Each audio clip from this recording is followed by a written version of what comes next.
오늘은 어떤 유사기를 마셔볼까요? 이렇게 아무리 대사를 쳐도 오늘은 받아줄 막냉이가 없네. 혼자 연기하기 굉장히 난감하네요. 자, 이 유사길이 뭐냐면은요, 1920년대에 이미 120여 개국의 나라에 수출을 할 정도로 세계적인 상업적 성공을 이뤘었던 위스키 브랜드가 있거든요. 그런데 이 120여 개국 나라 중에 조선도 포함이 되어 있었다는 점이 굉장히 흥미로운 점인데요. 오늘의 컨텐츠, 조선시대 때부터 유사길이라는 이름을 불리우며 수입이 되었었던 위스키, 바로 조니 워커입니다.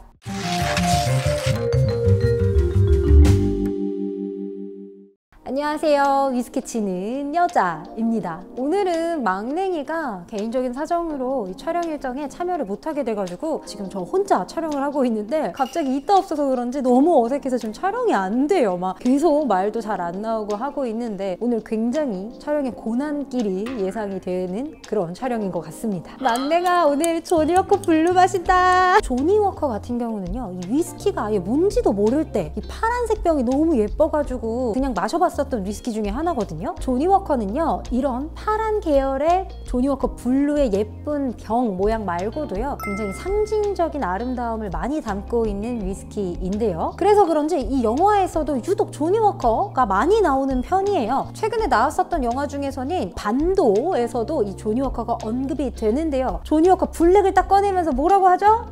막냉이가 해주면 참 좋겠는데? 안 봤어요. 조니 워커 블랙! 이거 혼자 하니까 더 민망해. 어떡해. 자, 이렇게 조니 워커가 영화 그리고 많은 소비자들에게 많은 사랑을 받아오고 있는 이유, 지금부터 알아보도록 하겠습니다.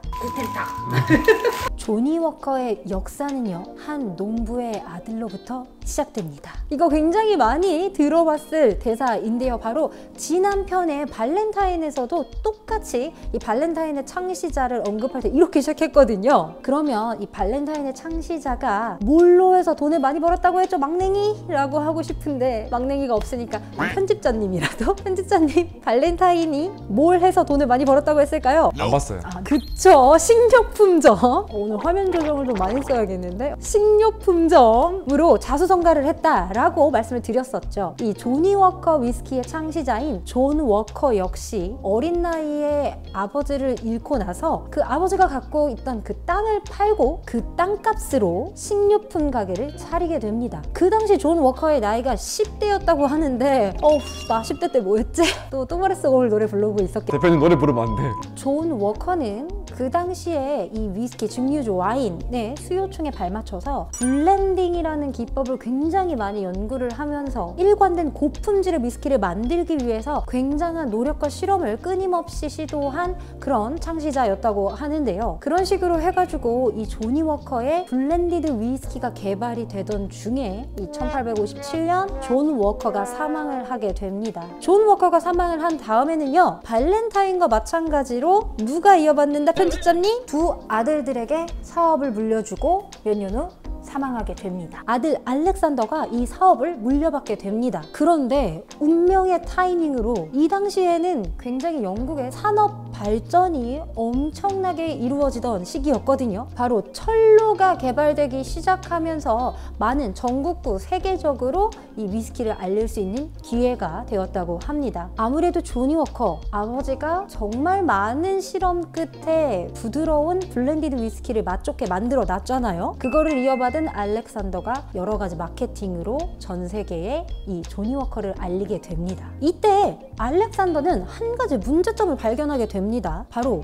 기차나 배를 통해서 이 많은 병들을 싣고 이동을 할 때 이 병들이 잘못하면 굴러가죠. 그래서 이 위스키 병에 파손이 굉장히 많았다고 해요. 그래서 이 파손율을 줄이기 위해서 지금의 굉장히 상징적인 모양이죠. 조니 워커의 이 사각형 모양의 병이 탄생하게 됩니다. 이 사각형 모양의 병을 만들고 나서부터는 파손율이 굉장히 많이 줄었다고 해요. 자, 이 사각형 병과 마찬가지로 이 당시에 또 바뀐 상징적인 게 하나 더 있었는데요. 바로 이 조니 워커 라벨에 24도 기울어진 이 라벨 레이블이라는 건데요. 아무래도 이 사각형 병 모양의 기울어진 이 라벨, 누가 봐도 조니 워커를 떠올릴 수밖에 없는 상징이 되었죠. 자, 이 두 가지 상징 말고도요, 조니 워커 하면은 또 생각나는 마스코트가 있을 거예요. 아마 조니 워커 좋아하시는 분들은 다 알고 계실 것 같은데요. 바로 스트라이딩 맨이라고 하는 사람이 그려져 있죠. 자, 이 스트라이딩 맨은요, 1908년에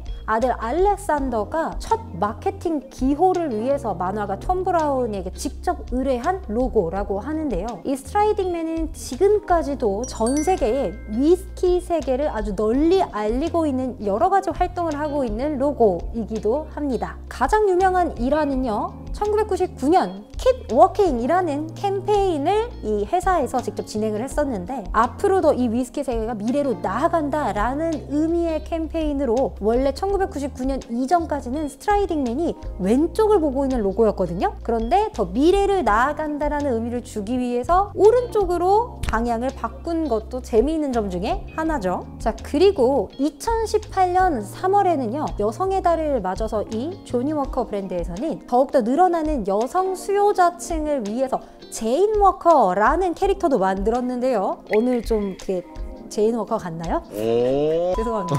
현재 조니 워커는 영국의 최대 주류 회사이죠. 바로 디아지오 소속으로 알려져 있는데, 이 디아지오 같은 경우는 굉장히 많은 위스키 증류소를 소유하고 있어요. 대략적으로 28개의 디스틸러리를 가지고 있는 걸로 알려져 있는데, 위스키 좋아하시는 분들이 많이 알만한 위스키 디스틸러로는 오반, 발루이니, 탈리스커, 라가블린 등등등의 굉장히 많은 위스키 디스틸러리를 소유하고 있습니다. 사실 블렌디드 회사일수록 자기네들의 그 원액을 갖고 있는 게 굉장히 중요하거든요. 그런데 아무래도 증류소가 많은 만큼 블렌딩에 대한 그런 여러 가지 시도를 많이 할 수 있는 회사일 것 같은데, 원래 처음에 조니 워커가 다른 회사의 그런 원액을 납품을 해가지고 만들다가 처음으로 자기의 증류소를 갖게 된 게 바로 스코틀랜드 카듀 증류소입니다. 그래서 아직도 카듀는 이 조니 워커의 고향 같은 그런 느낌으로 알려져 있는 증류소이죠. 자, 그럼 지금부터 이런 여러 가지 맛 좋은 증류소의 원액을 블렌딩해서 만든